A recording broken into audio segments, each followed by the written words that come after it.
And what's amazing is like when I see people or people stop me in the street, or I've seen you a couple times, Do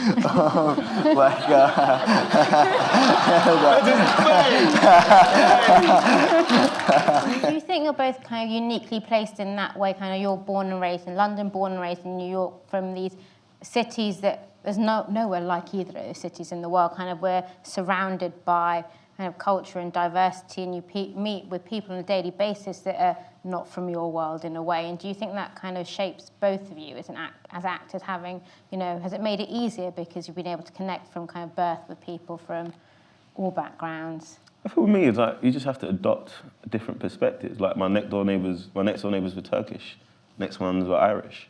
Like whatever, like I think Eid or something, they'll give you presents, and so you have to adopt. You have to understand. You just have to see the world different. Like I was brought up to see that, like the way I live my life isn't the way everyone else lives their lives. So you kind of, when you see characters and you're able to take on other perspectives and empathise. When it's not black and white, it's always a grey. That's what London's kind of taught me. Yeah, I feel the same way too. I mean, I think about it in context of family, and my mom was a third-generation New Yorker, but my dad was French, and he moved there as I was growing up. And I've always felt like tremendous ambiguity in the self-identity department, which is maybe not great for mental health, but as far as like acting goes, it's kind of great because I don't really know what I'm stretching from when I do roles. When I watch myself in things, I don't see the differences because I don't really know what's going on here. So. Has the last year, in a way, surprised? Have your lives changed dramatically in kind of the last 12 months with the success of these two films?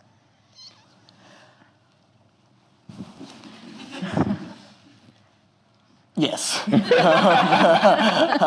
I mean, yeah, like, what I'm really grateful for was Calling by Your Name, and I'd be curious if this was the experience on Get Out, because I remember being in New York when Get Out came out, and it was like an explosion. Like, everyone was so excited to see it, and the posters were everywhere, and the great thing is, like, I haven't had the total destabilizing experience I think you can read in interviews sometimes with other people, where it's really like an overnight switch or something. And what's amazing is, like, when I see people or people stop me in the street, or I've seen you a couple times, it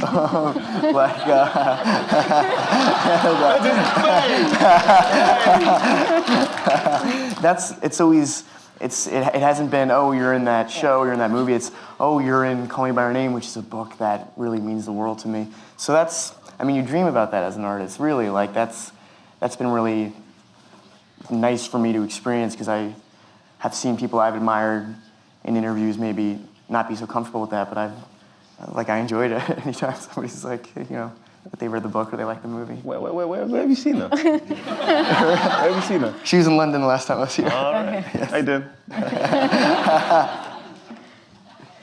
Oh, yeah.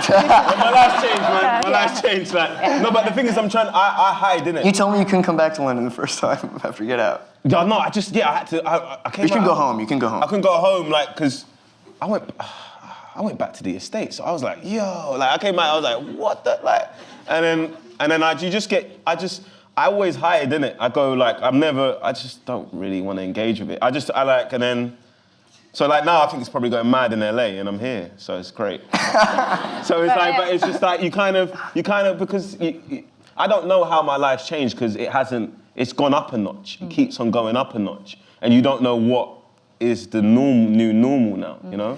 And I'm not just saying it because we're here. This has been the great thing about having a friendship with Daniel, is all these stops we've been doing, I don't feel like I relate to very few people in the room, but I can always lock eyes with Daniel and we'll be like, what the fuck is going on right now? Yeah. But you've both made some really interesting and very clever choices. To be fair, in the films you've done, with Lady Bird and Call Me by Your Name, Black Panther, Get Out. Black Panther, yes.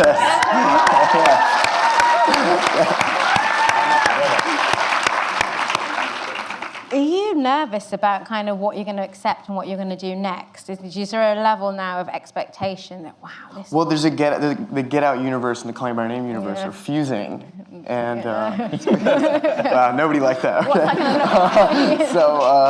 No, I mean, yes and no. I mean, again, this feels like I'm very young, and yet there have been a lot of auditions that are no's and meetings that are no's and projects that you're a part of that get made but aren't necessarily well received. So this feels like appreciation time, and there's maybe 2 weeks left of having this nice kind of moment. So what comes from there will be great.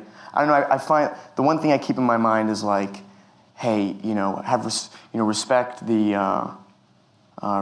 respect the reception, if that makes any sense, and you have to try and be in the pedigree of Lady Bird or Call Me by Your Name or Get Out. You can't solve that out. Daniel, do you think you'll go back to writing? That's what I've been doing. That's what I'm trying to do. And then Get Out's just gone mad. Like, that's what I'm writing a TV show and a film. So I've been doing that more than acting. That's what's quite surreal for me. It's kind of like all this is. I just made a couple decisions. I was like, oh yeah, I'll do that, and then it just went whoa, because I was just kind of like, oh man, like I just felt this urge to write, and I got loads of ideas that I want to like make, and you just have to put the hours in because you're reading and it goes, oh, this is shit, like, and you're like, I need to get back, like, you know what I mean? You just have to put. There's no shortcut. No. You have to put. And you don't want the shortcut. You want a long cut. The long cut's always more interesting. So you have to just do the work. So yeah, like that's kind of where my head's at, where I'm heading, and then yeah. And the thing you're writing is you're a part for a young, skinny. Mm-hmm. Now you got bulk up, bro. Okay. No, there is. I'll text you. All right. Okay, we've got time for a couple of questions in the audience. So if you can wait for a microphone. Can you hear me? Okay, cool. Hi, my name is Gemma, and I have a question for Timothy. So throughout Call Me by Your Name, you do all these like mannerisms, like when Oliver gives you the note, like grow up, meet me at midnight. You do that little, like twirl kind of thing, and all the little like slides that you do and stuff.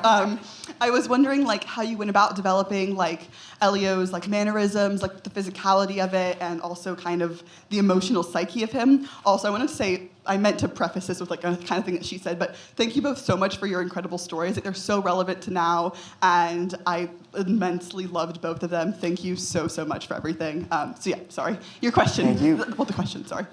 Yeah, I mean, that's the great gift of playing someone who's finding themselves as a person at a young age, but also their sexuality and finding their sexual physicality is there's little form of that expression that's wrong. The only thing that would feel wrong to me is if something felt particularly contemporary as a physical expression or a mannerism that you wouldn't see in the 80s. But besides that, I felt like I had free license. That's one of the great things about working with a director you trust and someone like Luca. And I'm curious if this was Daniel's experience with Jordan, but when you feel like you're really synchronized and on the same page, it gives you room to fail. And I love all the mannerisms in the movie. I love all the slides and the doorways, all that. But there's a lot of that didn't make it in there just because there was the room to try it out. So as much as I'd love to say I was one of the control room actors, pulling on the knobs and dials, those are moments of spontaneity. That's what I like as an audience member. I like seeing things that feel spontaneous. I feel like there's two different schools of acting, two different schools of audiences, and some people really like to see the person in the control room, and I like to see real life lived on screen. It's such a Thanks. It's such a mature performance, Elio's is, and there's such a way that you've really pulled back. So I wonder how you worked with Luca to kind of get the idea of like it is pulled back. You could have gone all out. Well, this is my feeling too. Is like having a little, not a lot of experience, but a little bit of experience as a young actor prior to Call Me by Your Name and going to a drama high school. And I'm sure maybe there's actors in here or young actors. You feel a certain pressure to bring hyperbole to not even climactic, in fact, non-climactic moments. And you want to indicate, you want to demonstrate how you're feeling because to your director, to the casting director, you want to go, look, I know what I'm doing. And those aren't the performances we love. And I remember thinking, you have the gift to be a lead of a movie, hold it as close to the chest as possible. And I have a guy with a lot of expression, so I wear my heart on my sleeve without really doing it. So often if I know where I am in a scene or what I'm playing, it's obvious, it's usually like a little too much. And if I'm genuinely in it and I don't know what's going on and I'm trying to read and react honestly, which is scarier because maybe you won't do something cool and maybe you'll be awkward or whatever, that's more real, which sounds like a cliche or cheesy or something, but that's what you're going for. So That's what I was trying to keep in mind.